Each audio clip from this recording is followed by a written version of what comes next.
Hey, what's up?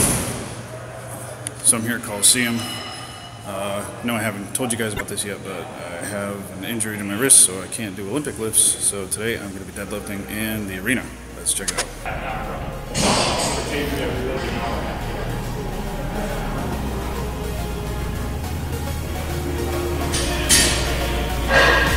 Well, here it looks good. Hey, how you doing?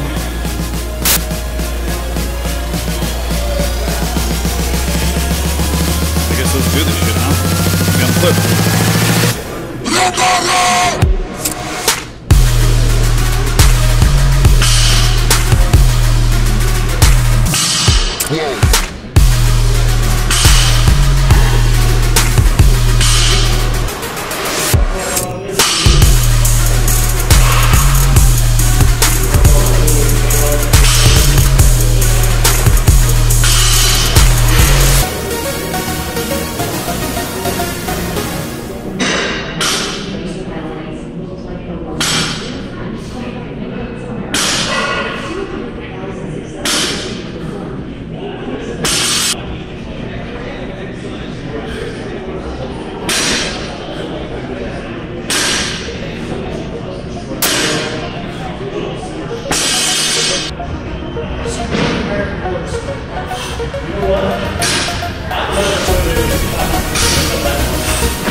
Oh, so that took a fuck ton out of me.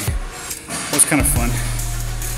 You know, the old adage is that an injured Olympic weightlifter makes a great powerlifter. So that seems to be the case, and I'll take it. Guess I gotta go out this way. Looks like we're gonna get busy as I bust out through the main part of the gym. Let's take a look.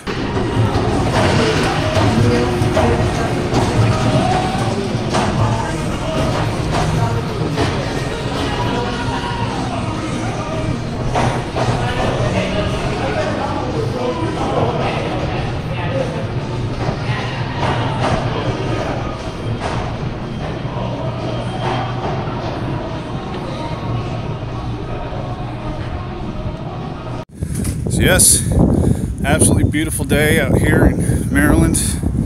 It feels like it's about 75, maybe like coming up on 80 degrees. My dumb ass, I brought a hoodie this morning. So yeah, I missed, if you want to see it, I'll just throw it up, a little frame here if you look down there. You can see I missed a clean a few weeks ago, maybe a month or so ago. And fucked myself up, done good. If it wasn't for my already hypermobile wrists and the fact that I've been lifting for a while, so my little wrist bones are super thick and, you know, can take quite a beating. I think I weakened something, and then you know, it was sore for, it was like 8 days before my last competition. And, you know, that sucked. So, but, you know, it got okay. I was able to train on it still shortly after. And, you can see, you know, kind of a panic as I lay there on the floor trying to figure out, you know, how fucked I am. And I think it probably hurt my pride more than anything else because, well, I don't like being injured. I don't like it when my body fails me. You know what I mean? So, yeah, I mean, I kind of got pissed off and threw a little hissy fit to myself and at least yelled fuck properly loud. So fast forward to like, I think it was like 10 days later or something. Gotta hope this doesn't hijack my shit and start playing music. Fast forward to, like 10 days later, I'm at the White Rose Open. Everything's feeling good. I'm having to brace my wrists now. Like, whenever you brace a joint, you should always brace both sides.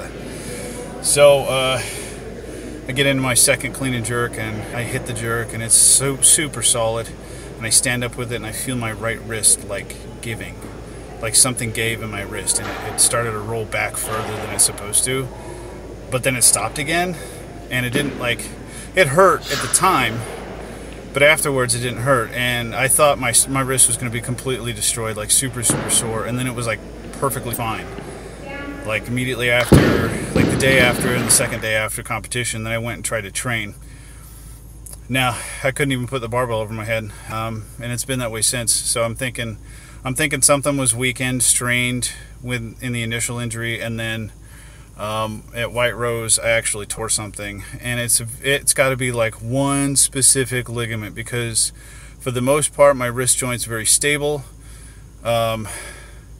except as soon as I put a barbell over my head, then it's excruciating. So it's like pulling on that one specific ligament that's been holding that particular ankle together.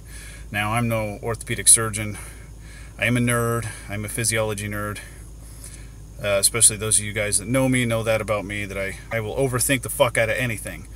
And one of the things that ends up happening is, I went about 2 weeks. I trained, and it surprised me how bad it hurt, and I couldn't go very heavy. I think I was snatching that day over at Crofton. And it really surprised me how bad that hurt. And then so I was like, all right, fine, we're going to take 2 weeks off of anything that has anything to do with bending my wrist back. And I was stretching my wrist, and everything felt great. 2 weeks later, I get in the gym, and this happens. I can't even put the fucking barbell over my head without intense pain.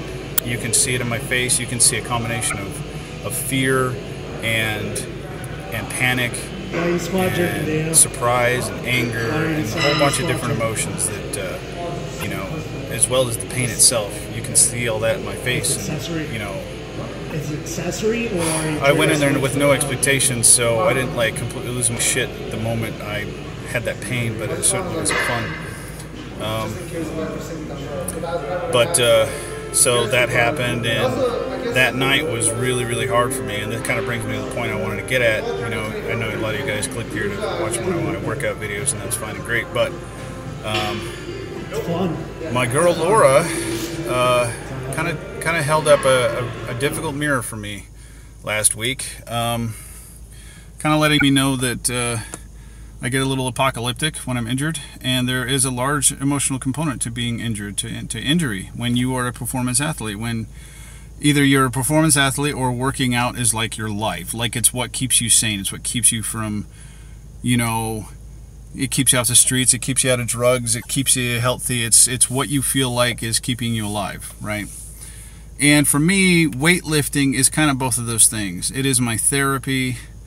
I go through tough days at work, and the one thing I'm looking forward to is getting to that barbell, because the barbell is always honest. 200 kilos is always 200 kilos.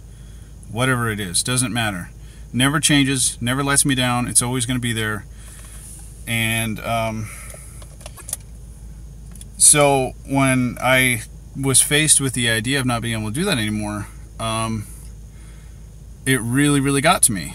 And I started overthinking everything, and Laura was trying to help me with, letting me know there's plenty of things that I can do to work around that particular injury, because I have to do a lot of shoulder work to keep my right shoulder stable, because I have torn labrum in my right shoulder. And if my rotator cuff muscles are out of balance or not strong enough, then it dislocates and my shoulder destabilizes and I can't lift. So that's fun. So that's one of the reasons why I have enormous shoulders, is I work them to death. Not just the big muscles, but all the rotator cuff muscles as well. And pressing overhead and bench pressing is one of the things I do for that, which obviously requires my wristing back. And largely that's because in my fitness career, I have mostly done things with body weight, barbells, and kettlebells. Those are the 3 tools that I'm probably the most proficient with. Probably the barbell being the most proficient with. I mean, I'm pretty good with kettlebells, and I'm surprisingly decent gymnast, especially for a dude my size, 'cause I'm probably weighing in like 255, 260 right now, and I can still do a strict ring muscle up. But it's it'll fuck with you. And my advice to you, and this is something I know about myself, is like when I hurt my knee a few months ago, I had sort of the same reaction. I'm like, oh my god, I'm never gonna fucking lift again. You know, why do I even bother? Blah blah blah blah blah blah blah. As soon as I saw the doctor, I calmed the fuck down, because the doctor's like, yeah, this is kind of bad, but we can work through it. And I had a plan. You know, a course of treatment, whatever it may be.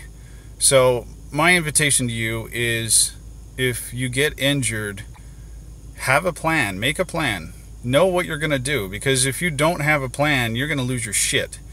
You're going to feel like, I'm never going to be able to do whatever it is that I love to do anymore. You know, my life's over. Why the fuck do I even bother? Etc., etc. So definitely have a plan. Make an appointment. Go to urgent care. Whatever it is. Don't sit on it and mope. Don't sit on your couch and feel sorry for yourself, because that's what I tend to do. You know, and just do something. And so now I'm squatting and deadlifting all the time. I can't press, but I'm doing some push-ups, and you know, if I angle it right, I can do push-ups on parallettes, and so I can get some of my shoulder work still in. And I'm learning some more cable movements and TRX movements from Laura, because that's one of the things she's proficient at. So I'm very thankful to have her in my life. So yeah, have a plan. Be safe out there, kids. Later.